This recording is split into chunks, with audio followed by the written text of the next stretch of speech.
la programación y la participación, más que en el contrato, está amarrado siempre a sus gastos generales. ¿O no? Sí, claro. Porque va a depender de la utilidad que me viene tal profesional en el proyecto. ¿O no, ingeniero? Exactamente. Y lo que me dices es cierto, está amarrado a una interpretación, sí. Pero siendo objetivos, la interpretación puede variar. Porque la interpretación es de cada persona, ¿no? Y que no me quede, yo me acuerdo cuando enseñaba contratos en una universidad, yo ponía el siguiente ejemplo, ¿no? Esta imagen, ¿no? ¿Cómo te llamas? Yura. Giancarlo. Piensen en esta imagen, ¿ya? Yura y Giancarlo, Juan Carlos. Giancarlo. Y Giancarlo parados acá adelante y Yura le tira una cachetada. Solo pensemos en esa imagen. Y después nos preguntamos, ¿por qué le tiró la cachetada? ¿Por qué crees que le tiró la cachetada? ¿O dan una idea? Sí, claro. ¿Cómo te llamas? Carlos. Carlos, dime Carlos. Le lanzó un comentario soez. Heiner. Tenido que sobrepasar. Se sobrepasó. Un comentario soez se sobrepasó. Sergio. Una falta de respeto. Yura.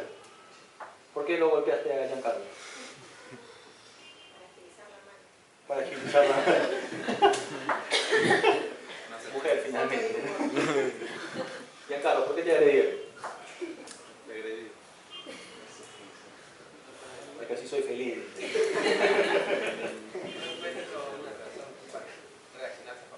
Exacto, o sea, Giancarlo no hay razón. Entonces, ya, un poco para aclarar la seriedad del tema, si se dan cuenta, la interpretación varía de acuerdo a la persona. Exactamente, y a la posición. Entonces, si tenemos a Contraloría que viene y te dice, no importa que esté enfermo, penalízalo, el funcionario público, ¿qué va a decir? Te penalizo porque solo te puedes salvar por la muerte. Es la verdad. Y ustedes me dirán, pero esa interpretación no reviste mucha lógica. Porque, obviamente, ¿cómo lo voy a penalizar si el señor está ejerciendo, o Sergio, en mi ejemplo, está ejerciendo su derecho al trabajo? ¿Me siguen? ¿Cómo puedes generar la penalidad, el ejercicio de un derecho legítimo? O sea, conceptualmente no entraríamos a determinar responsabilidad, pero el texto de la ley no te deja mayor comentario, te dice obligación necesaria 60 días. ¿Cuál es el problema, creo yo? El problema es que tenemos normas reactivas. La norma de contrataciones comunitarias es una norma de reacción muchas veces. Es una norma que regula excepciones más que reglas, más que reglas genéricas, perdón. ¿Por qué? Porque me queda claro que hay un problema con los profesionales contractuales, van cambiando, venden sus certificados, su experiencia, eso es cierto, eso existe. ¿Lo hacen todos? No, lo hace un grupo importante, sí. Entonces lo prohíbo. Pasa lo mismo con los adicionales, ¿no? Que les decía hace un momento. Hay un abuso del arbitraje con los adicionales, salió que todo estaba prohibido. Adicionales, enriquecimiento sin causa, indemnización de daños y perjuicios derivados de adicionales, también está prohibido. La norma busca reaccionar más que regular. Y acá tenemos un incumplimiento severo, ¿no? Porque las normas de contrataciones con el Estado no pueden estar por encima de los derechos laborales. No hay forma. Porque además los derechos laborales son irrenunciables. ¿Sí sabían eso, cierto? Entonces, si el contratista está contra la espalda y la pared, porque o como quien dice, rompe, ¿no? una ley inherente de su trabajador, de que él pueda escoger el trabajo que mejor le conviene, ¿no? O también queda por el otro lado con el tema de ahora que le van a penalizar de todas maneras. exactamente. O le da uno, le da el otro, vemos que no participa. Claro. La otra opción es encontrar un funcionario ecuánime que interprete adecuadamente el tema. Depende también quién lo va a resolver para ver que en verdad esa persona tenga una interpretación tomando en cuenta, ¿no? Que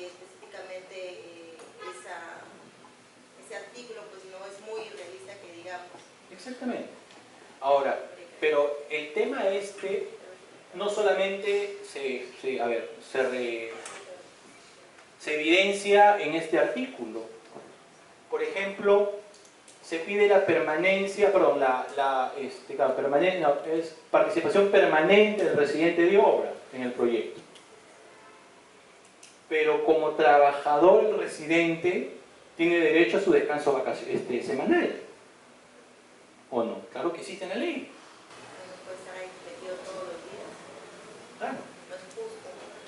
Y además, Bueno, poniéndolo un poco bajo otra visual, cuando uno bajo la ética profesional y bajo la responsabilidad administrativa, cuando tú aceptas una responsabilidad laboral, o sea, te sometes y bajo el cumplimiento de que vas a estar un tiempo mínimo, si lo quiero ver de esa forma, claro. permanente. Entonces, como que sería un poco incongruente traer a colación una norma que no entraría en el contexto en el cual tú estás. Es que ahí viene el tema. Las normas laborales son irrenunciables. No existe un contexto en el cual la norma laboral deje de aplicarse. Esa es la verdad. O sea, más allá de que tú sepas que efectivamente como residente tienes que estar permanentemente en obra y tú accedes, firmas el documento que aceptas, igual el tema inherente a tus derechos laborales siempre van a estar por encima y no te puede negar el descanso. O sea, yo sé que es complicado, pero esa es la verdad. Claro, entonces, ¿yo qué sugiero en estos casos, por ejemplo? Cuando inicia la obra, coordina, por ejemplo, si es una obra alejada del lugar de residencia de los profesionales que tienen su derecho a su bajada, coordinar con tu jefe de supervisión y decirle, oye, coordinemos el tema de las bajadas. Porque ya, ciertamente es un manejo interno, sí, pero tiene que coordinarse. Porque el residente no puede faltar para lo que tú mencionabas, para temas, para hitos importantes. Pero eso no implica desconocer el derecho de los trabajadores, por más que esté contratado bajo una ley de contrataciones con el Estado. El problema es que no se piensa en ese aspecto de la contratación. ¿Estamos o no? Yo creo en lo particular que esta norma va a generar mucho problema, porque trastoca los conceptos de incumplimiento. Habíamos quedado que si el incumplimiento no me es imputable, yo no respondo. Pero esta norma cierra todo por toda posibilidad. ¿Cuándo se aplica esta norma? ¿Siempre se aplica en cualquier contrato? Sí, claro. En contratos de obra ya está vigente. Se aplica de manera obligatoria. ¿Y este es en el proceso de ejecución? Claro, durante la etapa de ejecución.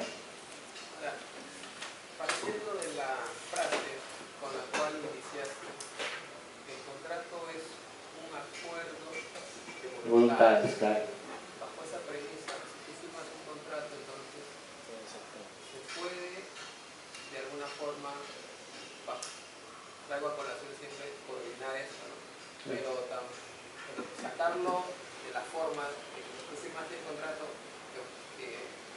uso la palabra nuevamente, me someten a las necesidades. No, es que ten en cuenta algo. Interesante tu pregunta. Los acuerdos en general de voluntades tienen límites. Y uno de los límites justamente son las normas obligatorias, las normas imperativas.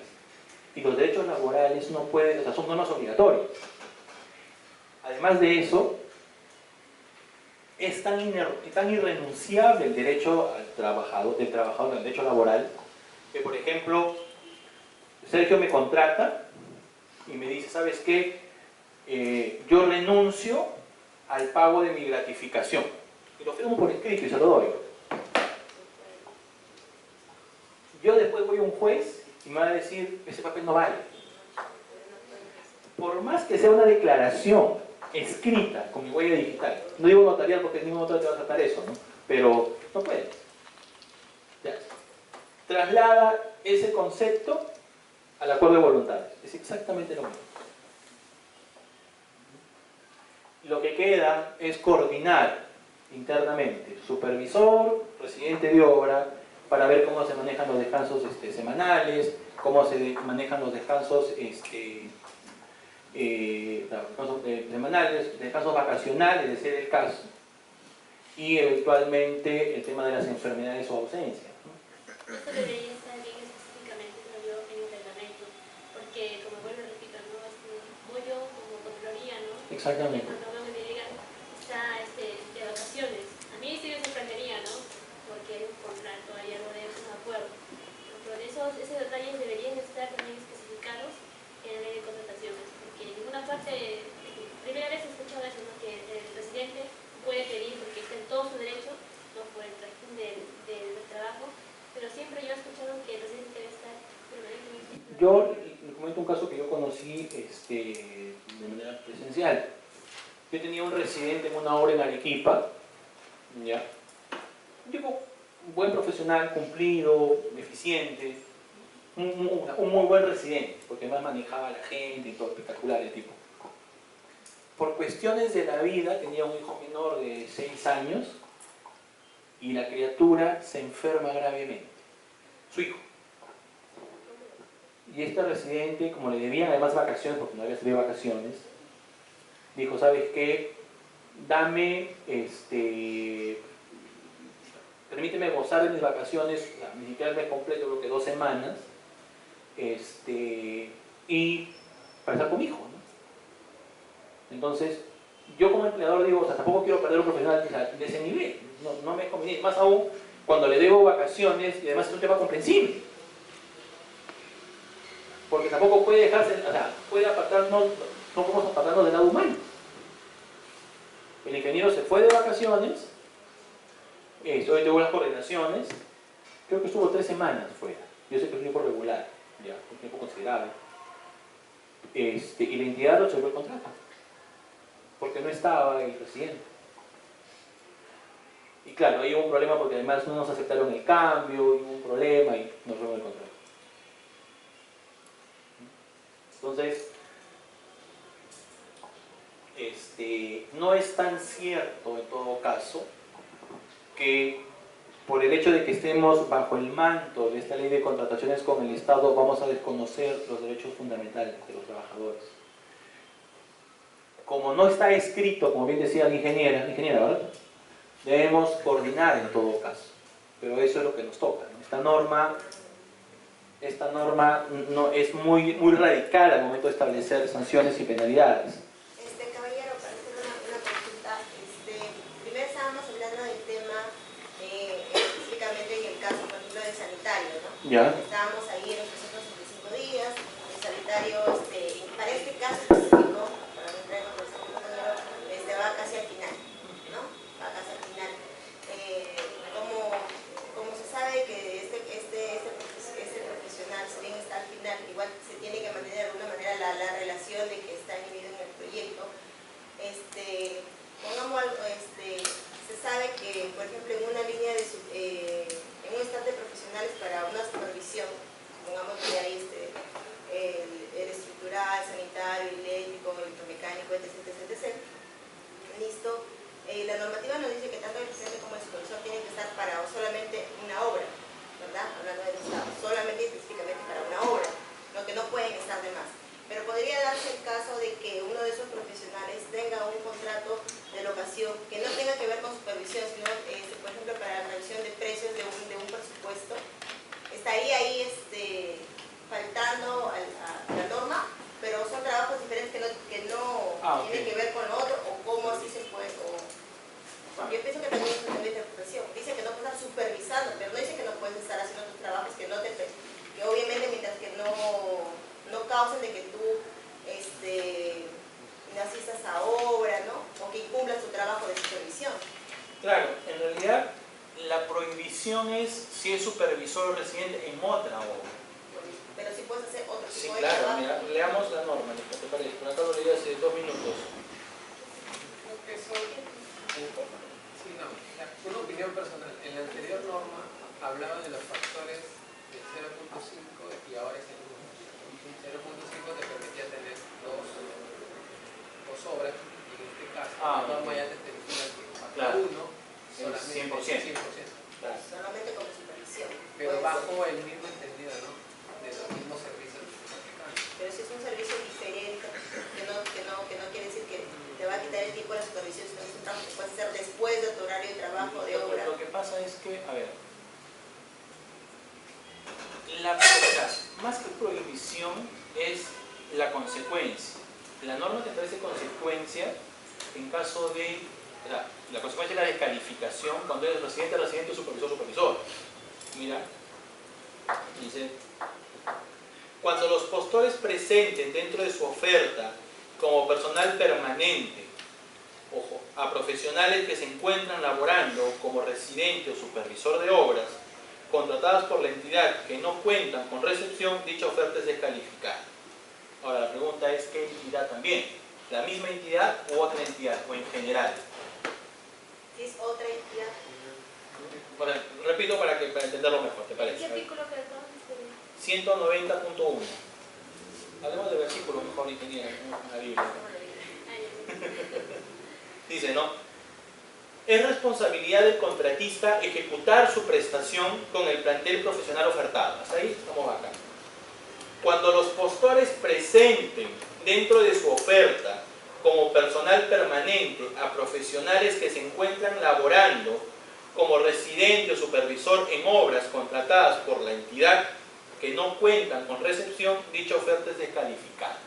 Sí, porque estaría haciendo... Pero, mira, dice a personal permanente y después dice que esté trabajando además en otra hora como residente o como supervisor. Entonces, no necesariamente es residente, supervisor, supervisor. Importa que decir trabajo como permanente tu obra, que tus datos generales te exijan al 100%. Pero, si estos servicios, estamos a criterio personal, no va a afectar o va a desarrollar dentro de su horario de trabajo, no sé, y no va a afectar su permanencia en obra. Pongamos una locación que no crea un vínculo laboral con la entidad, pero sí es un servicio que, por ejemplo, mira, tienes 30 días para que tú me presentes una actualización, supongamos. Si eso no afecta su permanencia en obra, no debería haber problema. Yo pienso que no, pero igual no soy abogado, ¿no? Por eso la consulta a usted. Yo en particular diría que no, porque, o sea, no es que, a ver, tú eres supervisor cuando estás en obra en tu horario de trabajo, ¿no? Después de tu horario de trabajo, si trabajas en la noche, y es un contrato de locación además, o sea, que no te impide estar físicamente en obra, no debería haber mayor inconveniente. Claro, que no tengo un horario establecido. Además, ten en cuenta algo, que la norma no le ha establecido una consecuencia. La norma, por el caso que tú mencionas, no ha establecido una consecuencia. Se lo menciona, pero no En estricto literal, en lo que menciona el artículo, menciona trabajo que esté permanente Claro. en la entidad y que no haya sido recibida o había sido No habrá recepcionado. recepcionada su conformidad. Bajo ese entendido, entonces, no aplicaría uno porque menciona a la entidad en el contexto de que es en la misma. Ya. Y la otra es de que, bueno, si es que ya estás en esa misma entidad y no se ha recepcionado, por ende la conformidad no se ha dado, entonces ahí sí te calificaría. Claro, Estás en pero otro, ojo, ten en cuenta algo. Tu interpretación me parece probablemente la más correcta. Sin embargo, yo he conocido casos, una persona que trabaja en un hospital en Arequipa, y en este procedimiento de selección ya se declaró un profesional que no estaba como residente, estaba como gerente de proyecto en otra obra, en otra entidad. Y el administrador de contrato me quiso aplicar penalidad, me quiso decir, ¿sabes qué? Tu contrato lo vamos a anular. Me dijo, tu contrato lo vas a anular. Digo, ¿pero por qué? Porque la norma prohíbe, digo, pues no es la misma entidad. Es que su lógica fue, pero es que no dice que sea la misma entidad. Pero hablamos de la recepción de la obra, por lo tanto, se estamos refiriendo a la misma entidad, entendería yo. Pero su interpretación de él, que tampoco es descabellada, la norma no te dice que es la misma entidad y por lo tanto puede ser cualquier entidad. Pero claro, eso es más complicado de determinar porque no existe una relación de profesionales. O sea, es decir, no existe una base de datos donde te diga, entres, no, Sergio, está que trabaja en tal entidad, ah, ok, o ha sido declarado como contractual en esta otra. No existe ese registro nacional de profesionales, como para acreditar como para poder determinar que efectivamente procede la descalificación. Es bien complicado. Que se vaya ya a venir esa pregunta. ¿Existe? Ah, no sabía yo. Donde tú ingresas el nombre o el root de la persona o institucional y aparece un listado en el, no sé si es actual o en tiempo real o con un retraso, pero es donde te... ¿Cómo se llama eso? Te desconocía, la verdad, yo en particular. No lo tengo en la mente, pero sí me lo mencionaron una vez en una controversia que tuve. Yo te digo porque, o sea, a ver, en principio, si eres un trabajador, no te pagan con RUT, ¿no? O sea, tienes un vínculo laboral de distinta categoría 728. Entonces, y usualmente los contractuales son régimen laboral privado. Entonces, por ahí se complica. Sí. Bueno, puedes recordarme que... Si puedes pasarme datos sería espectacular, porque yo hasta donde sé no existe un registro nacional. Yo como sé que Sergio trabaja como residente en la municipalidad, no sé, pues de Ilave, en una obra de la municipalidad de Ilave, es complicadísimo. Hacen una documentación y eso no se entrega por desarrollo urbano, eso es un trámite, esa obra, son las liquidaciones y liquidaciones te dicen No puede. efectivamente. No, a lo que voy es, yo voy a contratar a Sergio, lo voy a proponer en mi oferta. Ajá. Yo como sé si él trabaja en cualquier otra entidad, o perdón, tiene cualquier otro contrato como residente. Bueno, así Que tendría que ofertar, perdón, pedir información a toditas las entidades del país. Bueno, a veces sí, bueno, no es el sistema. Nixon, dime. Heiner. Heiner o Nixon. Hay una herramienta por perfeccionar, me parece, y es del Estado, que es el IFOBRA, seguramente. Ah, el FOBRA, claro. En donde tú ingresas a la obra y te aparece quién es el residente y quién es el supervisor. Pero solamente ellos dos. Ellos dos. Y te dice, bueno, ¿a qué obra está? ¿Qué entidad? Pero eso, digo, por perfeccionar. Porque ahí aparece... Faltaría agregar un filtro que ponga, digamos, los nombres. Exactamente. Y si ya está la data ahí, o sea, debería colocarse un filtro, mejorarse ese sistema. Para identificar sale. por nombres de uno u otro, porque ahorita Exacto. por obras. O sea, ¿cuántas horas de ejecución hay? Entonces, o sea, ponte a buscar obra por obra, más que no... Claro, debería haber un filtro en ese sistema que permita. Si ya Claro, se tiene la data. complicadísimo. Están trabajando como Porque créanme que yo he visto, y esto es completamente cierto, he visto a un residente que tenía 3 obras. 3 obras. Y todas, uno estaba en Lima, una estaba en Lima, otra estaba en Arequipa y la otra estaba como que en Chachapoy, una cosa así. No, nada que ver. El tipo iba, cobraba por firma, ¿no? Cobraba su sueldo mensual por ir 1 a 2, o sea, un par de días, sábados y no, pero no sé cómo hacía, se repartía. También. Y en el caso puntual, aquí vale establecer algo claro, ¿no? Profesionales permanentes, 1, y segundo, que trabajen como residente o supervisor en otra obra. Ojo, repito la norma para que me entiendan mejor.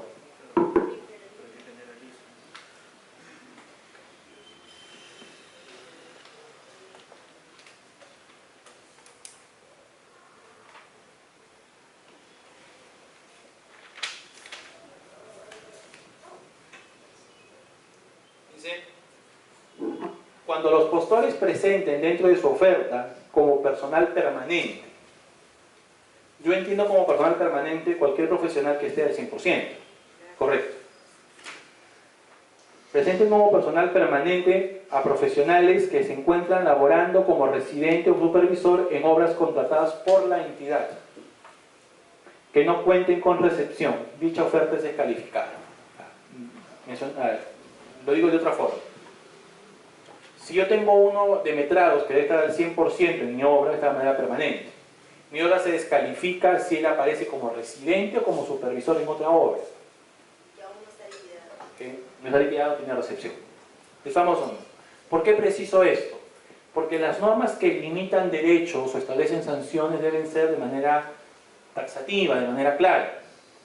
En otras palabras, a criterio mío, si yo tengo uno de metrados al 100% en mi obra y está en otra obra, también como metrados al 100%, no procede esta sanción. ¿Me siguen o no? ¿Me entendieron o no? O sea, solamente es si es permanente en mi contrato y está en otra obra como residente o como supervisor. Si está en otra obra como permanente también no correspondería a la sanción, porque le estaríamos extendiendo a un supuesto que la ley no dice. ¿Estamos o no? Las normas que establecen sanciones no se pueden aplicar por analogía. ¿Hasta acá alguna consulta? A ver, ¿cómo se puede verificar? Tengamos en cuenta algo, que los ojos de la entidad de móvil es el supervisor, correcto. Entonces, él se encarga de garantizar que el contratista, el ejecutor, cumpla con sus obligaciones contractuales. Entonces, bajo esta premisa, el supervisor puede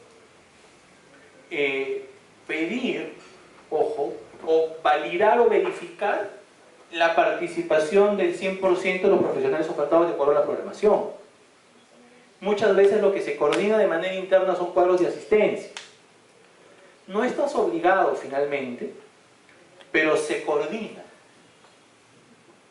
Y lo que hace el supervisor es, saca su cuadro y dice, tal, vino o no vino. Y el que no vino, de acuerdo a la programación, no tiene que estar presente, no hay problema. ¿Por qué? Porque es la forma que tiene el supervisor de controlar la participación de los profesionales en obra. Si no, ¿cómo deja constancia de eso? Si no se hace eso, ¿cómo deja constancia que no ha venido? Hace su informe. Pero su informe es un papel. En cambio es, tal día he tomado asistencia. Yo te diría como abogado de contratistas que no estás obligado a hacerle caso, ¿no? Pero en la práctica se suele hacer eso, se coordina un formato de asistencia, ¿no? Check por día. Y con eso adjunta a su informe y ahí deja constancia si falta alguien o no. Es como se hace en la práctica, la verdad. Y es ley. O sea, él lo pasa a la entidad y se aplica la penalidad. Claro, lo que pasa es que... No hay bueno, como contratista. claro, lo que pasa es que él... A ver, lo que te pide la ley es su informe. Su informe para sustentar la penalidad. Y es su informe como notario, ¿no? La persona no vino. Y muchas veces adjunta además este control de asistencia. Claro. Unilateral. Ah, me queda claro, unilateral. Ahora, hay otro tema, ¿no? Y es que si tu relación está mal con el supervisor, que es lo frecuente, creo. No, a mí me ha tocado, o sea, supervisores así, pero una lágrima. Allá, pero mal, supervisores, pero mal. O sea, ellos creen que, o sea, su chamba es ser los ojos de la entidad, sí, pero viabilizar la ejecución de la obra. Nosotros tenemos una obra que se está ejecutando justo en Arequipa, en la parte de influencia del tema de Tía María. ¿Ya? Y ahora la ampliación de plazo te dice, antes te decía, ¿no?, poner tu anotación al cuaderno de obra de inicio y de fin. La norma ha cambiado. Y ahora te dice, el residente debe anotar el inicio y el fin de la causal. Pero adicionalmente debe anotar, de ser el caso, dice la norma, el riesgo no previsto, sus efectos y además los hitos incumplidos. Correcto. Son 5 condiciones para que tengan ampliación de plazo. Entonces, en este caso puntual, ¿qué pasó? Aprobaron la licencia de construcción de Tía María y se levantó el pueblo. Se levantó el pueblo, se levantó construcción civil, miren, ¿ah? Y la obra se paralizó. Se paralizó. Incluso mandaron al ejército, porque la policía ya se había desbordado, a solucionar el problema. Como entenderán, ese no es un problema mío como ejecutor de obra, es un problema de alcance nacional. El presidente de la República salió, mandó al ejército, todo un escándalo. Cuando yo voy a pedir una ampliación de plazo, porque hay una paralización, y acá hay un tema importante, ¿eh? Ojo, cuando la obra se paraliza, en ninguna parte de la ley te dicen que tú debes acreditar la asistencia del personal contractual a la obra. Ojo. Eso de que acredito, hay paralización, sí, pero acredítame que están acá. ¿Dónde dice eso? No está. Es justamente por eso la diferencia entre paralización y atraso, al momento de conocerte los gastos generales. Cuando hay atraso, te pagan según la formulita o no, tus gastos generales. En cambio, cuando hay paralización, ¿qué tienes que acreditar? O sea, ¿qué te pagan, perdón? Tus gastos debidamente acreditados. Entonces, si tú en la paralización te has desvinculado de algún profesional, no podrás acreditarlo y no te lo pagarán. Pues. Así de sencillo. Pero en ninguna parte deben exigirte, o dice la ley, que debes acreditar la asistencia de tus profesionales. En el caso que les mencioné en Arequipa, en la zona de influencia de Tía María, todos los negocios cerraron. Había disturbios todos los días. Peleas, campales con la policía y el ejército. Los profesionales que no eran de la zona, obviamente fueron extraídos a Lima para que trabajen revisando los documentos, haciendo CRFI, un montón de temas vinculados al del contrato. ¿Y qué me dice el supervisor cuando pide una ampliación de plazo? ¿Improcedente? ¿Por qué le digo? Porque tú debiste gestionar el riesgo. Y le digo, ¿cómo tengo que tener riesgo? Sí, me dice. En tu contrato dice que es obligación del contratista gestionar el riesgo en caso de huelgas. Y como tú no lo has gestionado, es tu responsabilidad. Pero acá hay un problema, pues. La huelga, por definición, es un reclamo de los trabajadores hacia su empleador por un pedido exclusivo de reivindicación de derechos laborales. ¿Me siguen o no? Esto no era una huelga. Yo no tenía, además, la obligación de gestionar ese riesgo. O sea, si Vizcarra no podía el ejército ni la policía, yo que soy un contratista, un ejecutor de obra, no haya forma. Imagínense. Hay supervisores y supervisores. En este caso, obviamente, se habló con él, se le explicó, pues el tipo... de verdad, más duro que una pared de cemento. Pero bueno, hasta acá, consultas. Vamos con la hora, ya tenemos un momento más. Por ejemplo, un tema importante,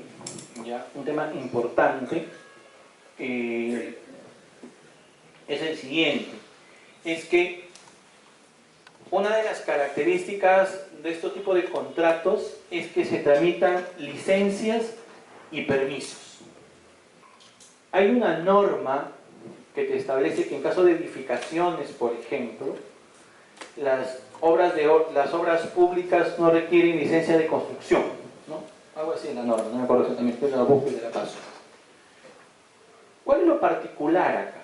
Lo particular es que ¿quién es el encargado de sacar las licencias y los permisos y las autorizaciones? En principio la entidad, y esa es la regla. Excepto las bases digan otra cosa. Yo trabajé un tiempo en lo que son el rubro de telecomunicaciones, Ya. ¿no?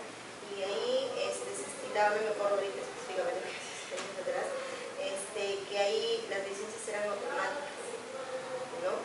Entonces, la entidad, pongamos Claro, Movistar, etcétera, cualquier empresa, ingresaba su expediente, ¿no?, a la municipalidad del área donde va a poner, ¿no?, torres de comunicación, ¿no? Ingresaba y eso automáticamente les daba el derecho de comenzar obra, sin obviamente de que más adelante la entidad pueda observar dentro de un plazo, pero ellos con ese documento ellos podían iniciar, nosotros podíamos iniciar obra.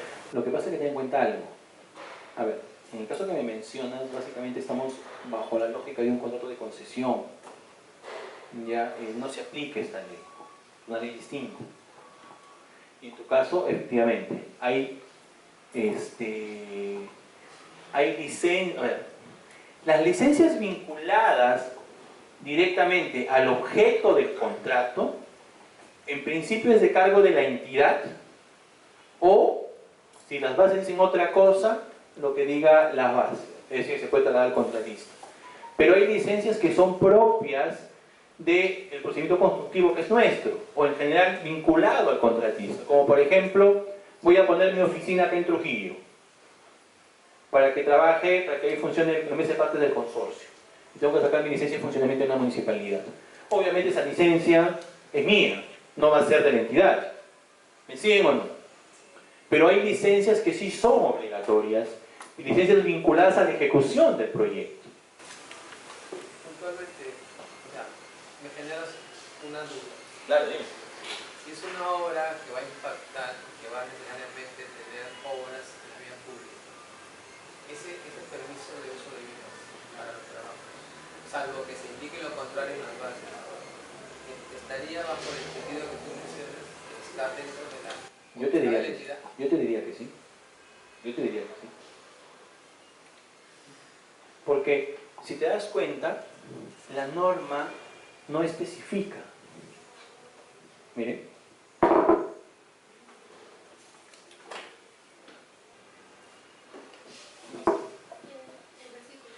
El versículo. 146.2 dice, la entidad, ojo, miren, la entidad es responsable de la obtención de licencias, autorizaciones, permisos, servidumbres y similares para la ejecución de obras.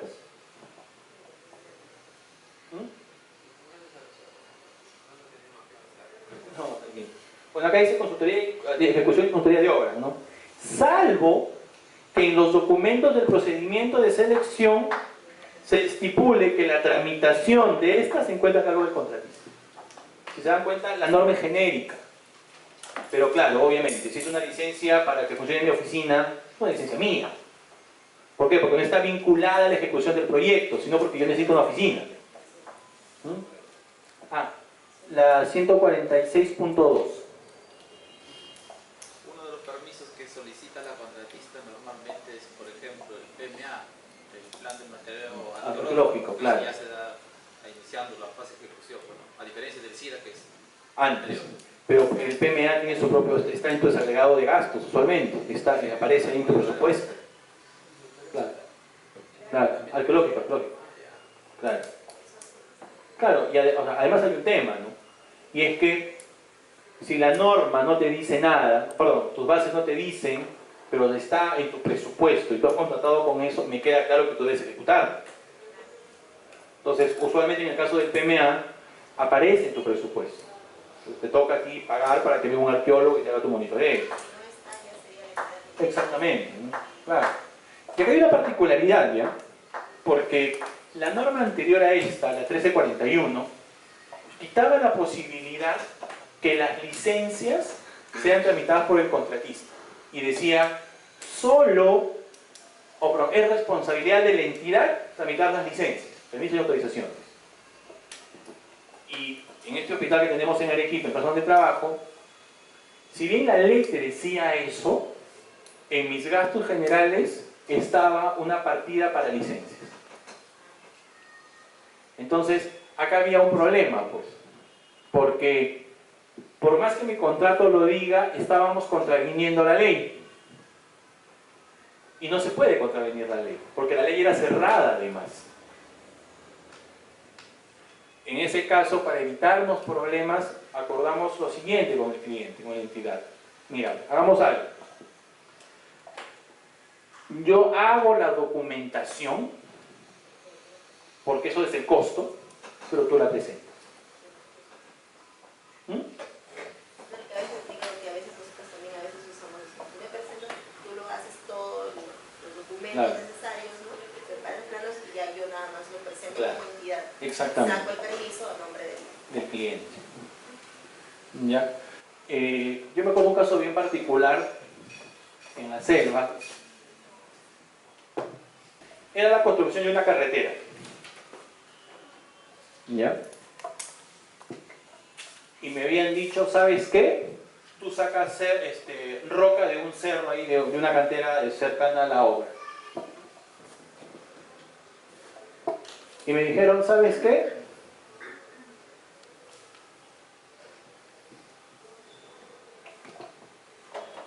Saca roca de ese cerro. Ustedes son ingenieros, saben mejor que yo, bueno, a mí me lo han contado, presumo que debe ser así, que en la selva, debido a que llueve mucho, existe problema para encontrar o agregados o roca no, que no haya sido rodada por la lluvia, porque el agua pues termina siempre rodando la piedra. Y me decían que en ese cerro tenía una potencia del 80%. ¿No? Dicho de otra manera, el 80% de la roca que iba a sacar valía. Y solo el 20% se desechaba. Y como solo se iba a botar el 20%, me dijeron, no necesitas un DME, un botadero, como normalmente se dice. Sino que haces banquetas con las sobras, con el restante, y lo apilas acá en la base del cerro. ¿Sabes?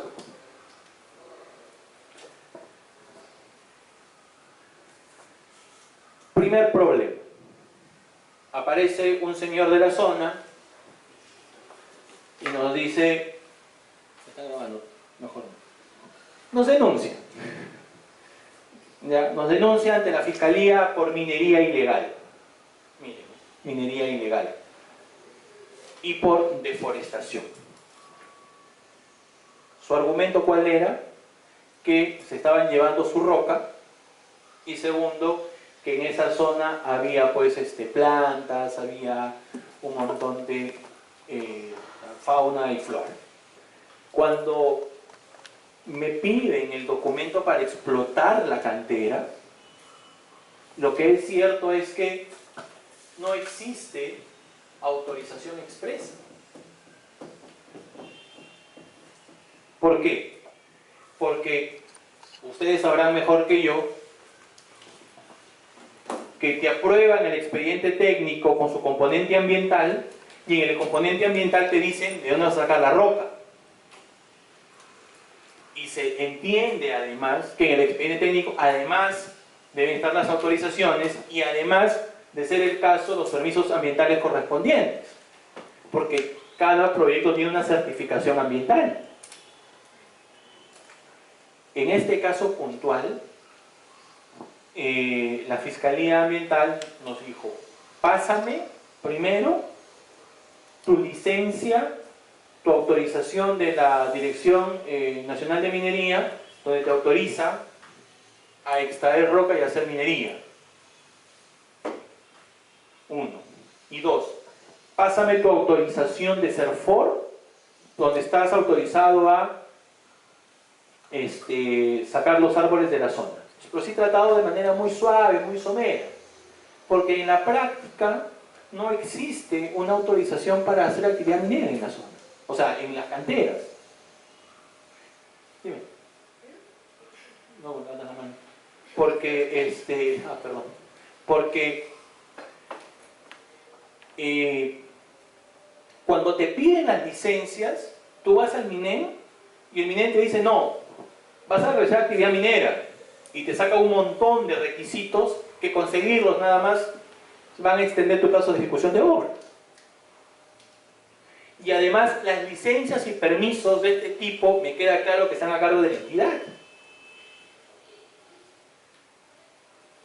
¿Cuál es el problema entonces? El problema es que te puedes encontrar con un fiscal que te dice, pásame tu autorización para realizar actividad minera. 1. Pásame tu autorización donde para poder sacarlo, tu autorización de desbosque se llama. Y eso no existe, pues. Primero porque la certificación ambiental, como les decía, no es por componente. O sea, no es que yo tenga una certificación ambiental por el lago, por la población y por el cerro. No, no, no, no. Mi certificación ambiental es por todo. De hecho, la ley de certificaciones ambientales, sería, prohíbe las certificaciones parciales. 1. Y 2. En este caso, quien saca las licencias y autorizaciones es el mismo, en este caso es el mismo ministerio. ¿Por qué? Porque el ministerio solicita al INGEMET, ¿ya?, que te afecte una parte del cerro y lo destines a la explotación como cantera.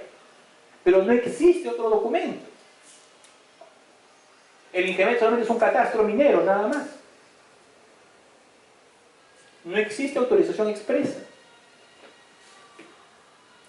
Y en el caso de Desbosque, en este caso era un cerro calato porque era roca. Y la calidad del material impedía que crezcan plantas ahí. A lo que voy es, ¿cuál fue la conclusión que extraímos de este caso? Con eso ya termino para que vayan a almorzar. Es el siguiente. Como el tema de minería o de explotación de canteras no es un tema muy desarrollado, al menos canteras vinculadas a construcción, yo sugiero en lo particular que en el cuaderno de obra se haga una anotación y se le pregunte al supervisor y se le diga: supervisor, ¿cuento o no con autorización para extraer roca de ese cerro? Y en caso me digas que no, indícame cuándo me vas a dar la autorización y me reservo el derecho a pedir una ampliación de plazo si esto afecta a mi ruta crítica. ¿Por qué? Porque con eso obligo a la entidad y al supervisor a darme respuesta. Y si mañana más tarde viene un fiscal y me dice: oye, ¿no tenías autorización? Yo le diré: mira, legalmente está obligado a sacar la autorización la entidad, no yo. Uno, yo he consultado en el cuaderno de obra y me han dicho que es suficiente documento el expediente técnico. Por lo tanto, si tienes algún problema, reclámale a la entidad, reclámale al supervisor, pero a mí como ejecutor no me digas nada. Y como supervisor, ¿qué debo hacer? Comunicar a la entidad y trasladarle ese tipo de cosas. Porque muchas veces el supervisor se cree autosuficiente y él mismo responde: no se necesita. Ya, liberas al contratista, pero tú como supervisor asumes toda la responsabilidad. Porque ¿qué va a decir el funcionario público? Va a decir: el contratista consultó, el supervisor en vez de consultarme respondió por mí. Se hunde solo el supervisor. Cuando legalmente es de exclusiva responsabilidad de la entidad, si se dan cuenta. Y el problema de esto es que tiene consecuencias penales. Te pueden meter a la cárcel por haber modificado el medio ambiente, por minería ilegal y además por haber eventualmente botado árboles sin autorización. Existen normas que autorizan a los fiscales, se encuentran equipos de excavadoras, a ponerle dinamita y volarla incluso. Existen normas de emergencia de ese tipo en el Perú. O sea, pueden destruir tu maquinaria por un problema de estos. Imagínense. Entonces, mucho cuidado cuando vean el tema de permisos y licencias. Porque muchas veces los permisos también terminan impactando en tu ruta crítica, en tu programación. Y obviamente, ¿por qué vas a cargar ese muerto? Y disculpen el criollismo, si ese muerto debe ser de la entidad. Que para que trabajen en la entidad y no tengan responsabilidad administrativa, evalúen, identifiquen qué licencias necesita el proyecto y si están a su cargo o no, de acuerdo también al presupuesto, para tramitarlas de una vez. Porque si no el tema le va a rebotar en la cara. ¿Está bien? Ya señores, nos vemos después de almuerzo. Gracias.